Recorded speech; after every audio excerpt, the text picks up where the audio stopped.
వసుదేవసుతం దేవం కంసచాణూరమర్దనం దేవకీ పరమానందం కృష్ణం వందే జగద్గురుం. ఉద్ధవ గీతలోకి తిరిగి ప్రవేశం. ఇందులో నిన్నటి వరకు మనం చూసినప్పుడు కృష్ణ పరమాత్మ జ్ఞానము, భక్తి, తర్వాత యమ నియమాలు వీటిని గురించినటువంటి వివరణ ఉద్ధవుడికి చెప్పడం జరుగుతోంది.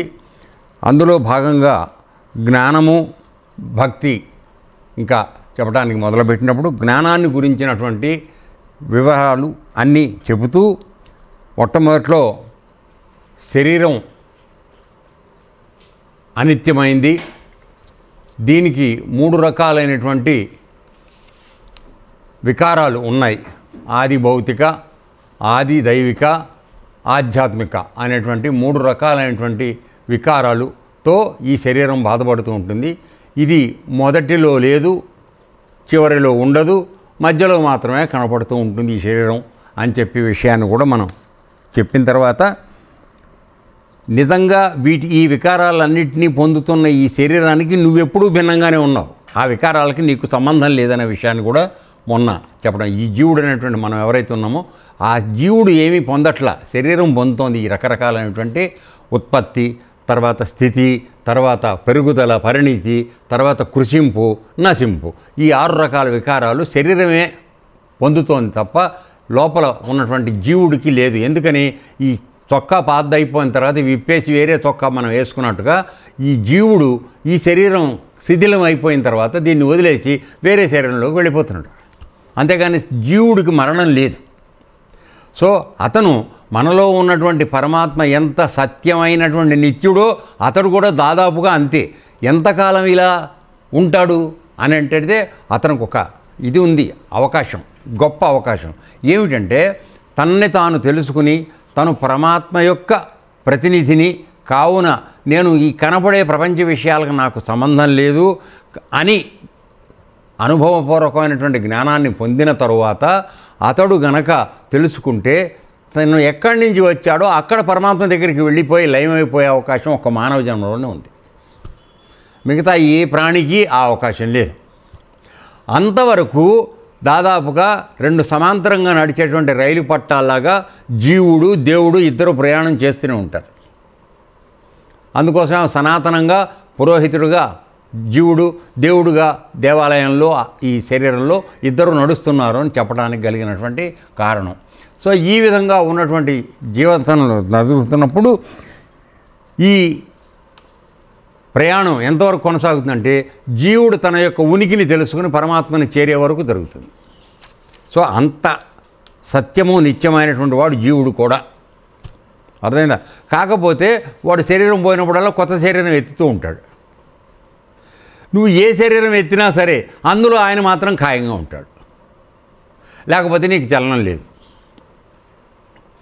సో అందువలన ఈ విధంగా ఉంటుందని చెబుతూ ఈ భావ వికారాలు నీ శరీరానికి సంబంధించినవి కాదు నాన్న అని చెప్పి ఆయన అంతా చెప్పడం అయిన తర్వాత అప్పుడు ఉద్ధవుడు ప్రశ్న అడిగాడు. ఏమిటంటే వైరాగ్యంతో కూడినటువంటి విజ్ఞానయుతమైనటువంటి సనాతన విశుద్ధ జ్ఞానం మాలో కలిగేటట్టుగా నువ్వు వివరంగా చెప్పు తండ్రి అని. ఎన్ని విశేషణాలు వేస్తున్నాడో చూడండి. మొట్టమొదటిది వైరాగ్యం, అనగా ప్రాపంచిక విషయాల మీద ఆసక్తి ఏమాత్రం తగ్గని వాడు ఈ జ్ఞానాన్ని పొందటానికి మొదటి అర్హత వాడికి లేదు, ఫస్ట్ పాయింట్. తర్వాత ఈ జ్ఞానం కూడా తన యొక్క అనుభవంతో జోడించి ఉన్నప్పుడు ఇది విజ్ఞానం అవుతుంది. నేను చెప్పడం చూడడం జరిగింది ఆ విషయం. కాబట్టి తను అనుభవపూర్వకంగా తెలుసుకున్నటువంటిది విజ్ఞానం ఏదైతుందో, సో వైరాగ్యము, విజ్ఞానం ఈ రెండిటితో కలిసినటువంటి సనాతన విశుద్ధ జ్ఞానం, అది సనాతనం, ఎప్పుడు నిత్య నూతనంగా ఉండేటువంటిది. అటువంటి జ్ఞానం మాలో దృఢంగా ఏర్పడడానికి ఏం కావాలో చెప్పమని అడగటం జరిగింది ఒకటి. రెండోది ఆయన ఇంకేం చెప్పంటే నాకు దాని తర్వాత భక్తి యోగం కూడా చెప్పు అని అడిగాడు. భక్తి గురించి నిజానికి చెప్పడం జరిగింది, కానీ భక్తి యోగం గురించి కూడా చెప్పాడు. ఎందుకనంటే ఆ పైన మనం చూసినప్పుడు పరమాత్మ ఏం చెప్పాడంటే నువ్వు ఆత్మస్వరూపాన్ని తెలుసుకున్న తర్వాత జ్ఞాన విజ్ఞాన సంపన్నుడివై, అంటే బయట నుంచి సేకరించినటువంటి పరోక్ష జ్ఞానం సహాయంతో అపరోక్ష జ్ఞానమైన నీ అనుభవంతో కూడినటువంటి దాన్ని పొందిన తర్వాత ఆత్మసాక్షాత్కారం చేసుకుని అప్పుడు నువ్వు భక్తితో నా యందు సేవ చేయమని చెప్తున్నాడు. అందుకని భక్తి యోగాన్ని మళ్ళీ వివరించి చెప్పమని అతను అడగడం జరిగింది. ఓకే, ఇది అయిన తర్వాత ఈ చివరికి వచ్చేటప్పటికి అతడు ఇంకొక మాట ఏమన్నాడంటే, నీ భక్తుడైనటువంటి వాడు, నీ సేవకుడు చీకటి నూతిలో పడిపోయాడు, తర్వాత కాలరూపమైన వాడిని కాలనాగు కాటేసింది, తర్వాత విషయ తృష్ణ అనేటువంటి విషం వాడి తలకెక్కింది, భక్తి జ్ఞాన స్పృహ కోల్పోయాడు, వీడిని నువ్వే ఉద్ధరించాలి తండ్రి అని చెప్పి అడగటంతో నిన్న అతను అడిగినటువంటి ప్రశ్నలు అవి అయింది. దాని అంతరార్థం ఏమిటో నిన్న మనం చూడటం జరిగింది. ఓకే, ఇప్పుడు ఇవాళ వచ్చేటప్పటికి ఇప్పుడు కృష్ణ పరమాత్మ ఇక ఉద్బోధ చేయడం మొదలుపెట్టాడు. శ్రీకృష్ణ భగవానుడు ఇలా వివరించసాగాడు. ఉద్ధవ, నీవు ఇప్పుడు నన్ను అడిగినట్లే ధర్మరాజు భీష్మ పితామోహుణ్ణి అడిగాడు. కొద్దిగా దీనికి లింకు నేను చెప్తే మీకు క్లియర్గా అర్థమవుతుంది. భారత యుద్ధం జరిగింది. 10 రోజుల తర్వాత భీష్మాచార్యుడు పడిపోయాడు. సో మనవడైనటువంటి అర్జునుడు ఆయన నేల మీద పడిపోవడం సముచితం కాదు, మహా ఆచార్యుడు ఆయన. అటువంటి ఆయన్ని మర్యాదపూర్వకంగా బాణాలు వేసి అంపశయ్య మీద ఆయన్ని పడుకోబెట్టాడు. సో ఆ విధంగా ఆయన ఉత్తరాయణం వచ్చే వరకు దాదాపుగా 56 రోజుల పాటు ఆ అంపశయ్య మీద ఉన్నాడు. సో అయితే ఆ బాణాలు గుచ్చుకుంటున్న బాధ ఇవి ఒంటరిగా అందరూ సాయంత్రం అయ్యేప్పటికి యుద్ధం మానేసి వెళ్ళిపోతారు. అది రోజుల్లో సూర్యోదయం నుంచి సూర్యాస్తమయం వరకే యుద్ధం ఉండేది. తర్వాత వరకు వెళ్ళిపోయి గాయాలకి కట్లు కట్టించుకోవడం, తాగి తిని పడుకోవడం అవి చేసి మళ్ళీ తెల్లారి సూర్యోదయానికి యుద్ధానికి వచ్చేవాడు. టైం ప్రకారం ఉండేది అప్పుడు యుద్ధం జరగడం అనేది. సో ఈ విధంగా జరిగినప్పుడు ఆయన మరి ఒంటరిగా ఉంటున్నాడు. ఆయనేమో విజ్ఞాన ఖని అంటే ఒక పెద్ద మైన్, గోల్డ్ మైన్ లాంటి వాడు జ్ఞానానికి సంబంధించినంతవరకు. అటువంటి జ్ఞానం భీష్మాచార్యుడు శరీరం వదిలేస్తే ఆయనతోనే పోతుంది, భావితరాలకు అందే అవకాశం లేదు. అందుకని కృష్ణ పరమాత్మ ఎంతో ముందు చూపుతో ధర్మరాజుకి సలహా ఇస్తాడు. ప్రతిరోజు సాయంత్రం పూట యుద్ధం అయిపోయాక మీరు స్నానాలు అవి చేసుకున్న తర్వాత నెమ్మదిగా మేళతాళాలు పెట్టుకుంటూ, అంటే ఆయనకు ఉత్సాహం కలగాలి, ఆ విధంగా మేళతాళాలు పెట్టుకుంటూ డ్యాన్సులు అవి చేయించుకుంటూ వెళ్ళి ఆయన చుట్టూ కాసేపు ఆయన్ని ప్రసన్నపరిచే విధంగా చేసి అప్పుడు ఆయన దగ్గర జ్ఞానం అడగండి. ఆ విధంగా ఆయన దగ్గర నుంచి నువ్వు రేపు రాజ్యం చేయాలి, నీకు రాజనీతి కావాలి, కాబట్టి ఈ జ్ఞానం అంతా కావాలంటే ఆయన దగ్గర బోల్డ్ ఉంది, దాన్ని ఉపయోగం చేసుకోమని చెప్పడం జరిగింది. అప్పుడప్పుడు ఈయన కూడా వెళ్ళాడు, ఈయన కూడా విన్నాడు. సో అదే చెప్తున్నాడు ఇక్కడ, వినండి చూడండి. అంటే ఇందులో ఉన్న రహస్యం ఒకటి మనం తెలుసుకోవాల్సింది ఏంటంటే, సాక్షాత్తు భీష్ముడు కృష్ణుడు యొక్క భక్తుడు, అర్థమైందా? కానీ కృష్ణుడు ఆయనకి తన భక్తుడైనటువంటి భీష్ముడికి ఎంత ఉన్నతమైన స్థితి ఇస్తున్నాడో చూడండి. వాడు ధార్మిక శిరోభూషణుడు, అంటే ధర్మాన్ని గురించినటువంటి మకుటం లేని మహారాజు. అటువంటి వాడిని ధర్మరాజు వెళ్ళి అడిగాడు. సో ఆ భీష్ముడు ఏం చెప్పాడో అది నేను నీకు చెప్తున్నాను అన్నాడు. నేను డైరెక్ట్గా చెప్పానని చెప్పటల్లా. అంటే వినయం, అంటే అవతల వ్యక్తి యొక్క గొప్పతనాన్ని గుర్తించేటువంటి సహృదయత. సో ఆ విధంగా ఆయన మాట్లాడడం జరుగుతుంది. వస్తున్నాం దాంట్లో.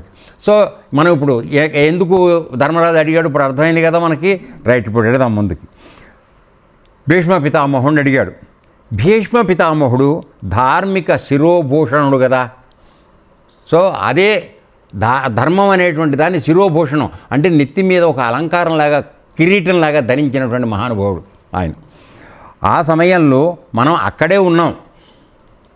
అంటే ఈ ఉద్ధవుడు కూడా కృష్ణ పరమాత్మ ఎక్కడ ఉంటే అక్కడ ఉంటాడు, చిన్ననాటి స్నేహితుడు. అందుకని మనం అక్కడే ఉన్నాం అని చెప్పాడు. మహాభారత యుద్ధం పూర్తయింది. ధర్మరాజు తన స్వజనులు చనిపోయారనే శోక విహ్వలుడయ్యాడు. అంటే తన చుట్టాలు పక్కాలందరూ చచ్చిపోయారే, వీళ్ళందరికీ తద్దినాలు పెడతానని నా డబ్బులన్నీ ఖర్చు అయిపోతున్నానని చాలా బాధపడ్డాడు ఆయన. అంటే ఊరికి మనం అనుకున్నాం, మనమైతే ఆ మాటే అనుకుంటాం. ఆయన నిజంగా వాళ్ళు పోయినందుకు ఏడిచాడు. ఎంతమందికి పెట్టాడండి ఆయన ఉత్తరకర్మలు, ఇంత అంతా కాదు, కొన్ని సంవత్సరాల పాటు చేశాడు. సో అతను ఆ బాధలో ఉన్నాడు. అర్జునుడేమో ముందుగా భగవద్గీత మొదలయ్యే ముందుగానే వీళ్ళందరినీ చంపితే ఇది అన్యాయం అయిపోతుంది, సంఘం అంతా ధర్మభ్రష్టం అయిపోతుంది, అందుకని యుద్ధం వద్దని వాడన్నాడు. సో దాని తర్వాత భగవద్గీత చెప్పాల్సి వచ్చింది. యుద్ధం అయిపోయిన తర్వాత పోయిన వాళ్ళ గురించి ఏడుస్తున్నాడు ధర్మరాజు. తేడా అర్థం చేసుకోండి. ఎందుకు అర్జునుడికి భగవద్గీతలో విశ్వరూప సందర్శనం చేయబడిందంటే వాడి దృష్టి ముందుగానే దూరంగా చాలా ఆలోచన చేశాడు. రాబోయే ప్రమాదాన్ని అతను గుర్తించి చెప్పగలిగాడు. ధర్మరాజు ఇన్ని తెలిసినా అందరూ పోయిన తర్వాత ఏడిచాడు. అర్థమైందండి? దయచేసి పాయింట్ పట్టుకోవడానికి ప్రయత్నం చేయండి. సో రైట్, శోకవిహ్వలుడైనాడు. అప్పుడు ధర్మరాజు భీష్మ పితామహుని ద్వారా అనేక ధర్మాలు విని తెలుసుకోమని చెప్పాడు. ఎందుకని? వీడికి ముందు మనసు శాంతన. ఇప్పుడు చూడండి, అర్జునుడు శోకవిహ్వలుడయ్యాడు, విషాదం, వాళ్ళని చంపాల్సి వస్తుంది, వీళ్ళని చంపాల్సి వస్తాను. అప్పుడు తను సొంతంగా బోధ చేశాడు. ఇప్పుడు ధర్మరాజు శోకవిహ్వలుడయ్యాడు. ఇప్పుడు నాకు చెప్పే అవకాశం లేదు. అందుకోసమని ఈ జ్ఞానం తెలిసిన భీష్ముడిని ఇంట్రడ్యూస్ చేశాడు. ఆ విధంగా భీష్ముడికి గుర్తింపు వచ్చింది, వీడికి జ్ఞానం అందేటువంటి అవకాశం ఏర్పడింది. ఎంత నెట్వర్క్ ఎంత ఇదిగా జరుగుతూ ఉంటుందో ఆలోచించండి. తర్వాత చివరకు మోక్ష సాధనల గురించి కూడా ప్రశ్నించాడు. అంటే ఏమిటి? మొట్టమొదటిలో రాజనీతి నేర్పాడు. రాజు అన్నవాడు ఏ విధంగా ఉండాలి, ఏ విధంగా ధర్మం కాపాడాలి, రాజ్యపాలన ఎలా ఉండాలి, ఏ ధర్మ సూక్ష్మాలు వాడు ఆచరించాలి, ఇవన్నీ చెప్పడం అయింది. అయిన తర్వాత చివరికి ఇక ఆయన దగ్గర మోక్ష సాధన గురించినటువంటి వివరం అడిగాడు ధర్మరాజు. అప్పుడు భీష్మ పితామహుడు ధర్మరాజుకు చెప్పినవి, అక్కడే ఉండి నేను విన్నవి ఇప్పుడు నీకు చెప్తాను విను. తను సొంతంగా చెప్పినట్టు చెప్పటల్లా. అర్థమైందా? ఆ గౌరవం భీష్ముడికి ఇస్తున్నాడు. అవి జ్ఞాన, వైరాగ్య, విజ్ఞాన, శ్రద్ధ, భక్తి భావాలతో పరిపూర్ణమైనవి. సో ఆయన చెప్పినటువంటి మోక్ష సాధనకు సంబంధించిన విషయాలు ఏవైతే ఉన్నాయో వాటిలో ఎన్ని ఉన్నాయంటే జ్ఞానం ఉంది. రెండోది వైరాగ్యం. ఎందుకని? కనపడిన దాన్నల్లా లోపలేసుకుందాం అనే బుద్ధి లేకుండా ఉండడం వైరాగ్యం. తర్వాత విజ్ఞానం, నీకు అనుభవం పొందుకునే అవకాశం. తర్వాత శ్రద్ధాభక్తి. ఈ రెండు వస్తే కానీ ఏ విషయం అర్థం కాదు మనకి, కదండి? శ్రద్ధ లేకుండా ఏదైనా వస్తుందా? రాదు. శ్రద్ధాభక్తి భావాలతో పరిపూర్ణమైన ఆయన చెప్పినటువంటి ఎంత గొప్పవో మనకి ఒక విషయంలోనే చెప్పడం జరిగింది. ఆయన తర్వాత ఉద్ధవా, ప్రకృతి. ఇప్పుడు ఇక కొద్దిగా నారికేళ పాకంలోకి వస్తున్నాం. జాగ్రత్తగా అటెంటివ్గా వినండి. నాకు తెలిసినంతవరకు చెప్తాను. చాలా గొప్ప విషయాన్ని చెప్తున్నారు ఇవాళ. అందుకోసమని ఉద్ధవా, ప్రకృతి, పురుషుడు, మహత్తత్వం, అహంకారం, పంచతన్మాత్రలు, ఇవి 9. ఒక్కొక్కటి తెలుసుకుందాం. ప్రకృతి అంటే మనం చూస్తున్నది న్యాయంగా. తర్వాత ఇది మామూలుగా జడమైనది. జడమైందంటే దానంతటది దానికి స్వయంగా చలనశక్తి లేదు. ఎవరో ఒకళ్ళ కరెంట్ అందిస్తే అది వెలుగుతుంది, పనిచేస్తుంది. ఉదాహరణ చెప్తాను మీకు నేను. తర్వాత పురుషుడు, దాన్ని ఇప్పుడు మనం చెట్లు ఉన్నాయి అనుకుందాం, అది మామూలుగా పెరుగుతోంది, గాలి తీసుకుని ఇది అవుతోంది. కానీ రోజు నీళ్లు పోయటం అనేటువంటి పని ఒక మనిషి చేయాలి కదండి. అప్పుడు కదా అది పైకి వస్తుంది, కాయలుగా వస్తుంది, అన్నీ చేస్తుంది. కాబట్టి స్వయంగా ఆ చెట్టు అక్కడ పెట్టేసి ఆనందంగా మనం మేలకుండా కూర్చున్నాం అనుకోండి, చచ్చిపోతుంది. కాబట్టి ఆ ప్రకృతికి ఎప్పుడు కూడా చైతన్యాన్ని అందించేటువంటి, జీవశక్తిని అందించేటువంటి జీవుడు కావాలి. వాడే పురుషుడు. దీన్నే జీవాత్మ అంటాం. మనందరం జీవాత్మలమే. ఎంతకాలం అయితే పరమాత్మ యొక్క స్వరూపాన్ని తెలుసుకుని ఆయనలో లయం అవ్వడానికి మనం ప్రయత్నం చేయలేదో అంతకాలం మన జీవాత్మగానే ఉన్నాం, జీవుడు అంటాం. ఏమండి? సో ప్రకృతి, పురుషుడు. తర్వాత మహత్తత్వం. మహత్తత్వం అంటే ఏమిటి? పుట్టినప్పుడే మనందరికీ భగవంతుడి యొక్క మాయ, దాని మీద 3 గుణాలు ఉన్నాయి. ఈ 3 గుణాలు దాటిన తర్వాత స్థితి ఏదైతే ఉందో దాన్ని మహత్తత్వం అంటారు. దానికి ఇంకా అవతల ఉన్నాడు ఆయన. తర్వాత మహత్తత్వం, అహంకారం. తర్వాత పంచతన్మాత్రలు. అంటే మొట్టమొదటి మీకు పంచీకరణ చెప్పినప్పుడు, మామూలుగా చెప్పినప్పుడు 25 తత్వాలతో ఈ శరీరం ఏర్పడిందని చెబుతాం. దానికి 24 వస్తాయి. ఎట్లా వస్తుందంటే ఈ పంచమహాభూతాలు అంటే ఆకాశము, వాయువు, అగ్ని, జలము, పృథివీ, ఈ 5 ఈ సృష్టి ఏర్పడడానికి వాటి యొక్క శక్తిని సగభాగం తానికి ఉంచుకున్నాయి. మనం కూడా అంతే కదా, ఎవరికైనా ఏదైనా పెట్టాలని కూడా సగం మనం ఉంచుకుని మిగతాది పెడతాం కదా. అంతా పెడతామా? అంత మంచి బుద్ధి మన దగ్గర లేదు. సో పంచభూతాలకు కూడా సగం అట్టే పెట్టుకుని మిగతా సగాన్ని మిగతా 4 పంచమహాభూతాలు ఉన్నాయి కదా. సపోజ్ ఆకాశం ఉందనుకోండి, తర్వాత వాయువు, అగ్ని, జలము, పృథివీ 4 ఉన్నాయి. తనలో ఉన్న మిగతా సగభాగాన్ని ఈ 4కి 1/8 వంతు పంచిచ్చినాయి. సో ఇట్లా ఇవి 8 3 24. సో మొత్తం 24 తత్వాలతో ఈ మన శరీరాలు ఏర్పడినాయి. 25వ తత్వం ఏదైతే ఉందో అది పరమాత్మ. ఇది ఒక విధంగా చెప్పబడినటువంటి విషయం పంచకరణలో. ఓకే, ఇక్కడ అయితే దాని నిజార్థానికి సగం దాచుకుంటుందని చెప్తున్నాం కదా. ఆ నిజార్థానికి సగం దాచుకున్నవి ఏమిటి అంటే విషయార్థములు లేక ఇంద్రియార్థములు, అవే పంచతన్మాత్రలు. ఏమిటివి అంటే సగం అట్టే పెట్టుకుని అన్నాం కదా. ఆ సగం ఏమిటంటే పరమాత్మ యొక్క ప్రజ్ఞతో లేక ఆయన యొక్క ఉనికితో ఉద్దీపం చలనం శక్తి ప్రజ్ఞ పొందినటువంటివి ఇవి. అవి పరమాత్మ యొక్క అనుబంధమైనవి. ఏమిటవి? శబ్ద, స్పర్శ, రూప, రసగంధాలు. అంటే నువ్వు రూపం, సపోజ్ మనం కన్నుతో చూస్తున్నాం కదండి. కన్నుతో చూస్తున్నప్పుడు కన్ను నిజంగా చూస్తుందని మీరు అనుకుంటున్నారా? లేదు. కన్ను లోపల చూసేటువంటి కనుపాప వేరే ఉంది. అలాగే చెవితో వింటున్నాం, ఇది దొప్ప మాత్రమే. దీని లోపల అసలు విని దాన్ని గ్రహించే శక్తి వేరే ఉంది. డ్రమ్మో ఏదో అంటారు, నాకు తెలియదు ఎక్కువగా. ఓకే, ఇది లోపల ఉంది. అట్లాగే ఈ దీంతో స్పర్శ తెలుసుకుంటున్నాం. ఇప్పుడు గాలి లేదు, చెమట పోస్తుందని చెప్పి దీన్ని అసలు తెలుసుకునేది లోపల అంతఃచర్మం వేరే ఉంది. దీనికేమీ లేదు. అది చెప్తే ఇక్కడ చెమట పోస్తుంది నువ్వు అంటున్నావు, అంతే.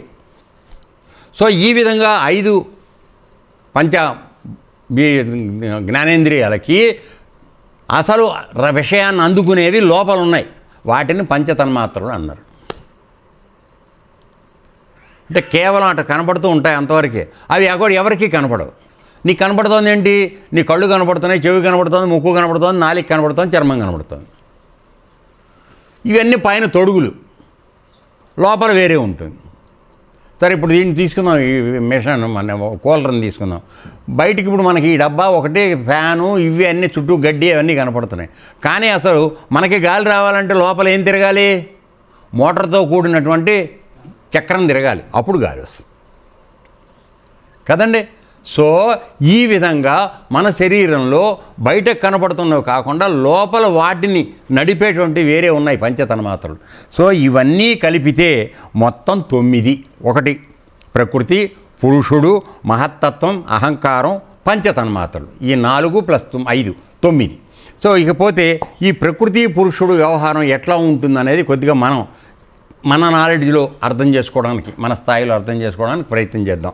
ఒక చిన్న ఉదాహరణ చెప్తాం. ఇందాక చెప్పాను కదా, ఉదాహరణ చెప్తానే.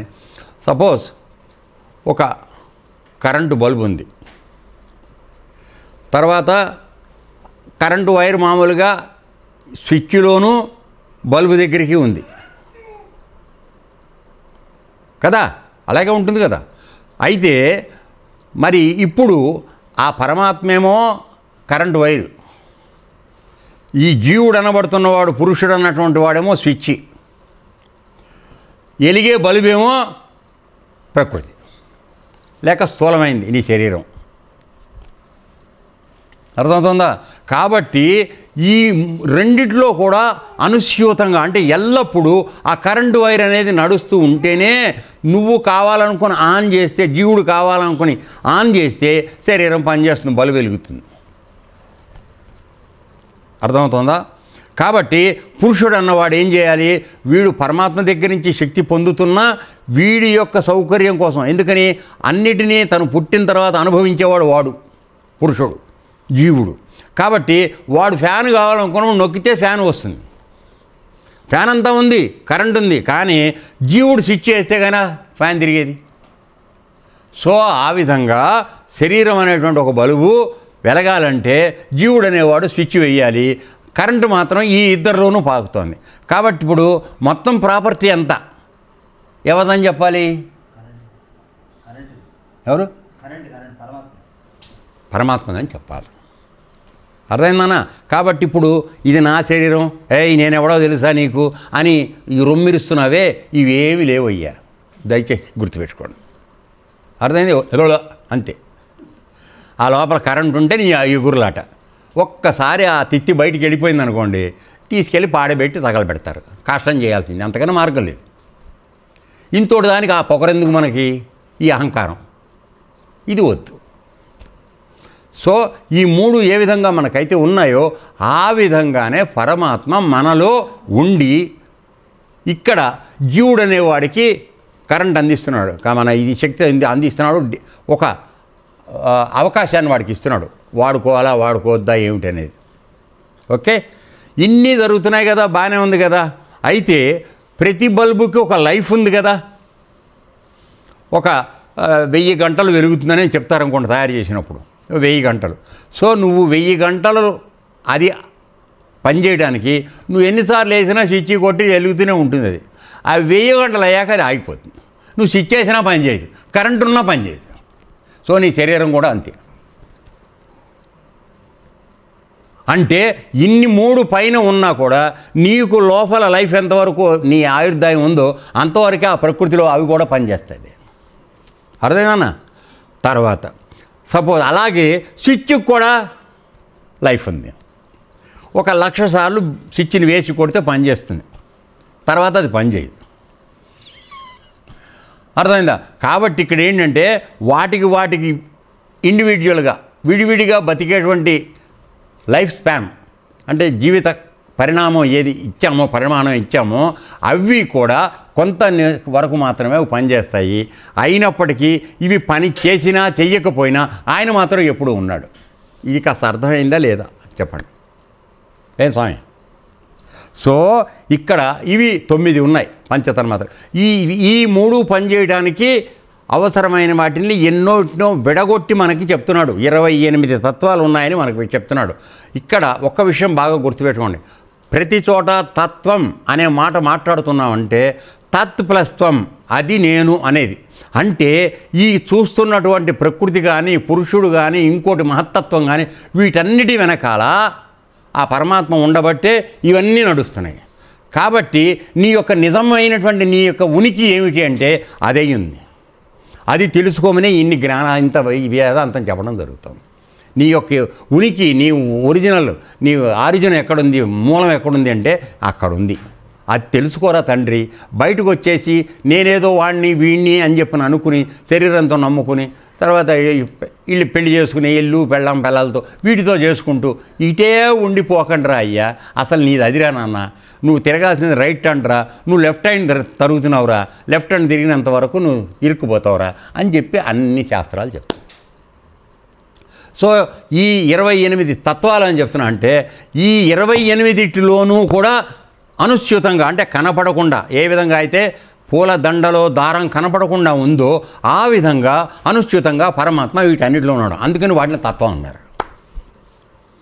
అర్థమవుతుందన్నా? సో ఇవి 9 గురించి చూసాం ఇప్పుడు మనం. ఇప్పుడు నెక్స్ట్ పంచ జ్ఞానేంద్రియాలు, పంచ కర్మేంద్రియాలు, ఒక మనస్సు, ఇవి 11.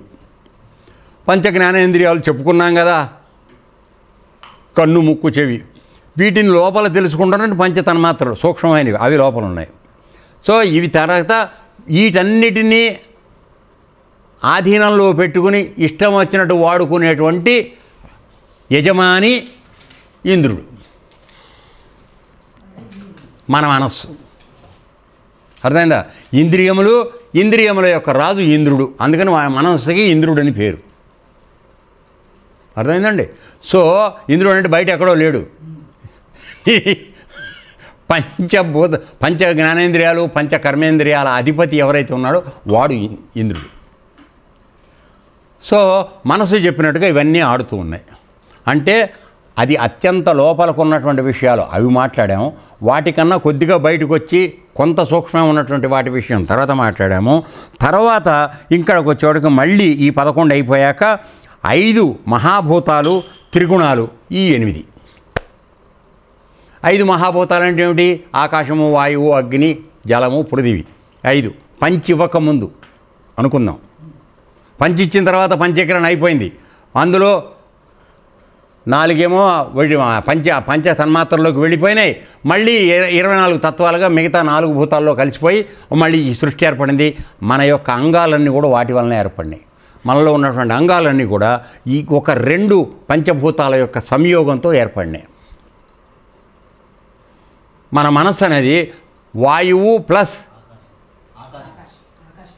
ఆకాశం. సో ఈ రెండిటి ఆకాశము తన భాగం ఉంచుకొని 1/8 వంతు వాయువుకి ఇస్తే ఆ రెండిటితో ఏర్పడింది మన మనస్సు. దానికి అందువలన అన్నిటినీ అధిగమించి వెళ్ళిపోయేటంత ఫాస్ట్నెస్. ఇక్కడ కూర్చుని నువ్వు అమెరికా చూస్తావు, చంద్రమండలం కూడా తెలుసుకుంటావు. తర్వాత వేగం, ఎంత వేగం? వాయువు కన్నా వేగంగా పెడతావు. ఇక్కడ కూర్చొని లెక్కేస్తూ ఉంటావు, హైదరాబాద్లో ఏం జరిగింది, రేపు ఎవడ కొంప తీయాలని. మన ఆలోచనలు అనవే కదా నాన్న జనరల్గా. రేపు ఎవరికి కొట్టాలి మనం దెబ్బ, అది కదా మనం చేసే ప్లాను. సో ఈ విధంగా మనసు అంత వేగంగా ఉంటుంది. అట్లాగే కన్ను మన ఇది సూర్యుడును ఆకాశము ప్లస్ అగ్ని.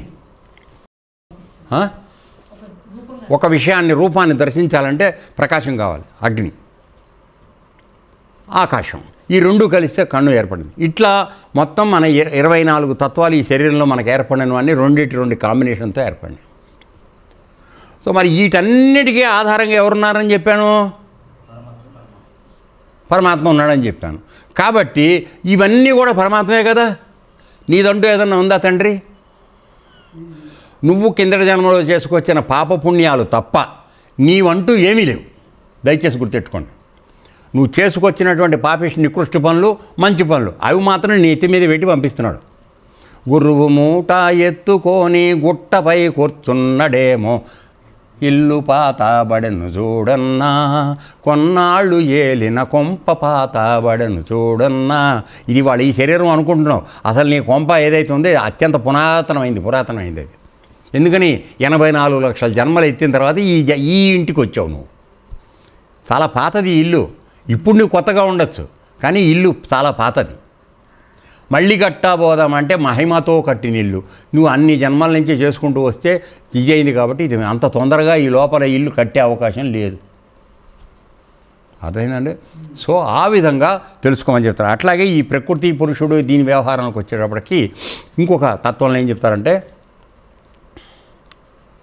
అష్ట ప్రకృతులు కలిగినట్టి అచట వదినలు 4 బస్టు మొండలు 3 తలబాధలు పెట్టేదరమ్మ, అత్తవారి ఇంటి కంపేదా, ఓయమ్మ నిన్ను అందముగా సాగనంపేదా, అత్తవారి ఇంటిలోన పెత్తనమ్మో చేయకమ్మ, సత్యము వర్తించవమ్మ, అత్తవారి ఇంటి కంపేదా, ఓయమ్మ నిన్ను అందముగా సాగనంపేదా.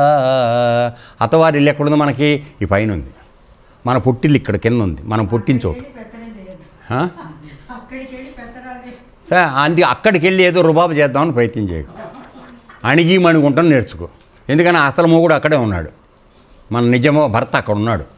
ఆడి దగ్గరికి వెళ్ళి రుబాబు చేస్తే ఏమవుతుందో విడాకులు అవుతుంది. అర్థమైందా?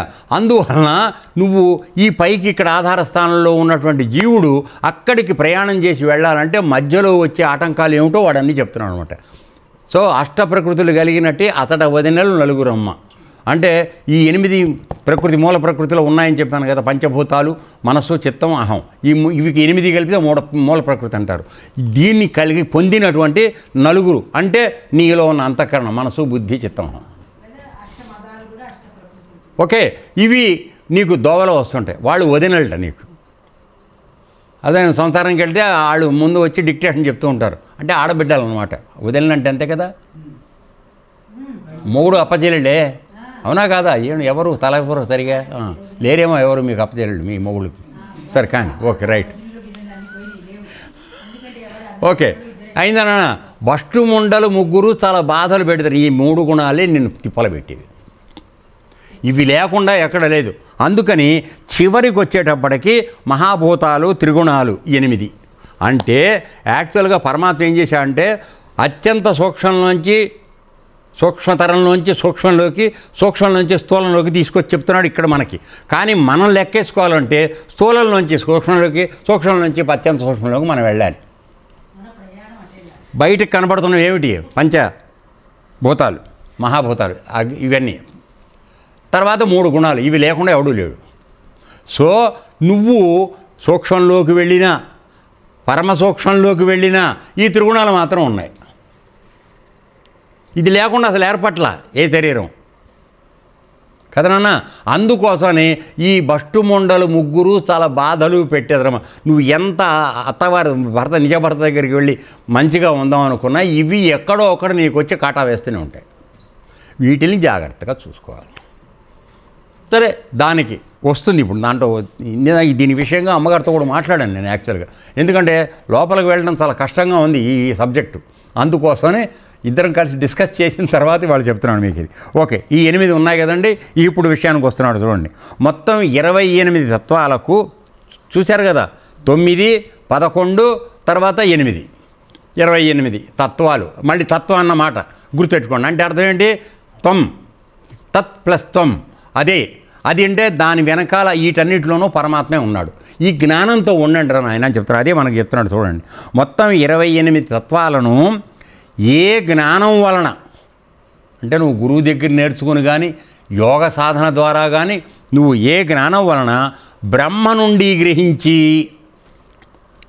అంటే ఆ బ్రహ్మ అంటే కదలకుండా ఉన్నటువంటి అచలుడని మనం మాట్లాడుతున్నామే, ఆయన నుంచి మొదలుకొని తృణం వరకు అంటే గడ్డి పరక వరకు కల సర్వ కార్యాలలో చూడబడుతున్నదో, అంటే అక్కడి నుంచి ఇక్కడ వరకు అన్నిట్లోనూ అదే ఉన్నది అని ఎవడైతే తెలుసుకుంటున్నాడో, చూడబడుతున్నదో, ఈ తత్వాలన్నిటిలోనూ ఒకే పరమాత్మ తత్వం వ్యాపించి లోపల పని చేస్తున్నట్లుగా, ఇక్కడ ఈ అండర్లైన్ చేసుకోవాలి, లోపల పని చేస్తుంది పరమాత్మ తత్వం, ఎక్కడ బయట చేయట్లే. అర్థమైందా? నువ్వు మహత్తత్వం అంటున్నావే, ఆ మహత్తత్వం ఇందాక మాట్లాడి దానికి అవతల పనిచేస్తున్నాడు ఆయన. అంటే ఎంతమంది కరెంట్ ఇచ్చుకుంటూ వస్తున్నాడో ఆలోచించండి. సో ఆ పరమాత్మ తత్వమే లోపల వ్యాపించి ఉన్నదని తెలుసుకోబడుతుందో అది పరోక్ష జ్ఞానం. చూడండి, మనం ఇంతకాలం పరోక్ష జ్ఞానం అంటే శాస్త్రాలు చదవటం, గురువుల దగ్గర వినడం, టీవీల్లో చూడటం అని అనుకుంటున్నాం. అసలు పరోక్ష జ్ఞానం అంటే ఏమిటో ఇక్కడ చెప్తున్నాడు. అంటే ఈ 28 తత్వాల్లోనూ ఉన్న పరమాత్మ ఒక్కడే సర్వత్రా వ్యాపించి లోపల పనిచేస్తున్నాడని తెలుసుకుంటున్నావే, అది పరోక్ష జ్ఞానం. అంటే శాస్త్రంలో చదువుకోవడం వల్ల కానీ, దానివల్ల కానీ, యోగం నేర్చుకోవడం వల్ల కానీ దానిలో కలిగేటువంటి పరోక్ష జ్ఞానం. అర్థమైందా? ఇక్కడ పరోక్ష జ్ఞానానికి డెఫినేషన్ మారిపోతుంది, నిర్వచనం సో అది సూక్ష్మంగా వెళ్ళేటప్పటికి ఆ విధంగా మారిపోతూ వస్తుంది. సరే, ఇది పరోక్ష జ్ఞానం. చూడు ఈయన చెప్తున్నాడు, ఇది నా నిశ్చయం అంటున్నాడు కృష్ణ పరమాత్మ. అంటే ఇందులో ఏమో డోకా లేదురా అయ్యా. అంటే ఈ ఒరిజినల్గానేమో భీష్ముడు చెప్పాడని చెప్తున్నాడు ధర్మరాజుకి. ఇక్కడికి వచ్చేప్పటికి ముక్తాయింపు ఏమి ఇస్తున్నాడు? ఇది నా నిశ్చయం అంటున్నాడు. అంటే ఆయన చెప్పింది కూడా నేను చెప్పిందేరా, దీనిలో అనుమానం లేదు సుమా అని కన్ఫర్మేషన్ అనమాట. రాజముద్ర వేస్తున్నాడు దాన్ని. అయిన తర్వాత, ఉద్ధవా, జ్ఞానం విషయం నిశితమైన బుద్ధితో పరిశీలించాలి. జ్ఞానం విషయం నిశితమైన బుద్ధితో పరిశీలించాలి.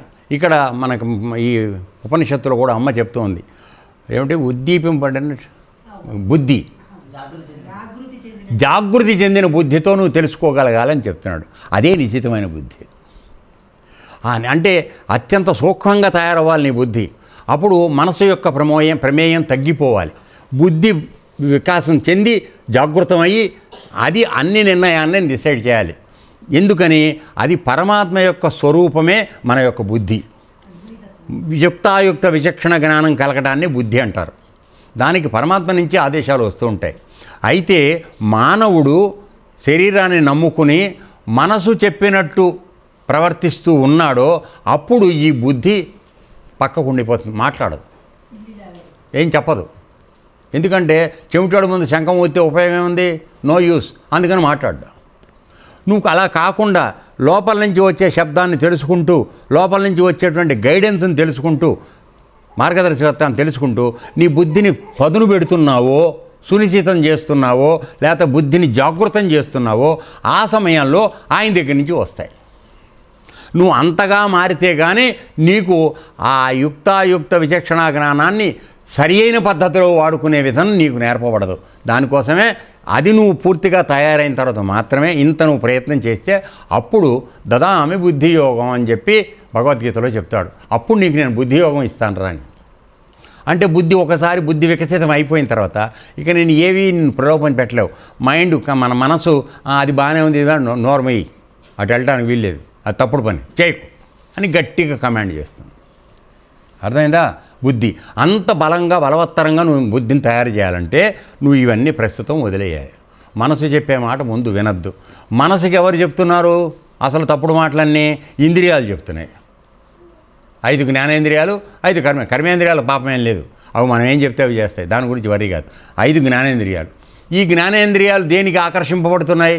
ప్రకృతిలో కనబడుతున్న విషయాల పట్ల ఆకర్షితమవుతున్నాయి. డబ్బు కట్ట, ఆడపిల్ల, మేడ ఇవి కనపడినప్పుడల్లా మనం ఊగిపోతూ ఉంటాం. ఏం వెంకటరెడ్డి ఊగే కదా ఇప్పుడు వచ్చింది వృద్ధాప్యంలో, అంతే.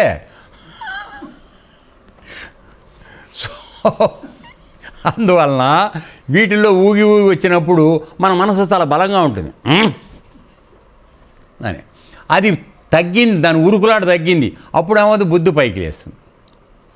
నువ్వు ఎప్పుడు నీలో పరమాత్మను గురించి నిజంగా అనుభవపూర్వకంగా తెలుసుకుందామనేటువంటి ధృతి, పట్టుదల, కచ్చిద్ధీరాహ, ఎంతో ధైర్యంతో వాడు ఎవడైతే పని చేస్తున్నాడో వాడి యొక్క బుద్ధి ప్రకాశితం అవుతుంది, జాగృతం అవుతుంది.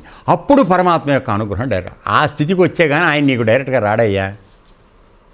అంతవరకు నువ్వు పరీక్షలో ఉంటావు, అండర్ ట్రైనింగ్ అనమాట. ఈ ట్రైనింగు ప్రొబేషను అయిన తర్వాత మాత్రమే నీ కన్ఫర్మేషన్ దొరుకుతుంది, ప్రమోషన్ దొరుకుతుంది. అంతవరకు చేయాల్సింది. సో ఇక్కడ ముందు పరోక్ష జ్ఞానం అంటే చెప్పాడు. వన్నే సరే, జ్ఞాన విషయమై నిశితంగానే బుద్ధితో పరిశీలించాలి. ఎప్పుడైతే ఒక తత్వం నుండి అనుగతమైన వివిధ త్రిగుణాత్మక తత్వాలను మొదట గమనించి, అంటే ఇప్పుడు ఈ 28లో ఒక తత్వం తీసుకున్నాం అనుకోండి, తీసుకుంటే దాంట్లో మళ్ళీ ఖచ్చితంగా 3 త్రిగుణాలు ఉన్నాయి కదా, గమనించి ఆ తరువాత అది కాదని 3 గుణాలతో ఉంటే ఇది కాదు. ఎందుకని నా నిజస్వరూపం ఏమిటి? అసలు ఏదీ లేనిది పరమాత్మ స్వరూపం.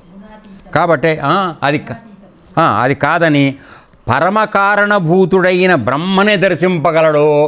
ఈ తత్వం ఇది కనబడేది ఇది కాదు, అసలు దీనికి ఆధారంగా ఉన్నటువంటి పరబ్రహ్మ. ఆ పరబ్రహ్మమే కారణభూతుడైన బ్రహ్మను దర్శింపగలడు.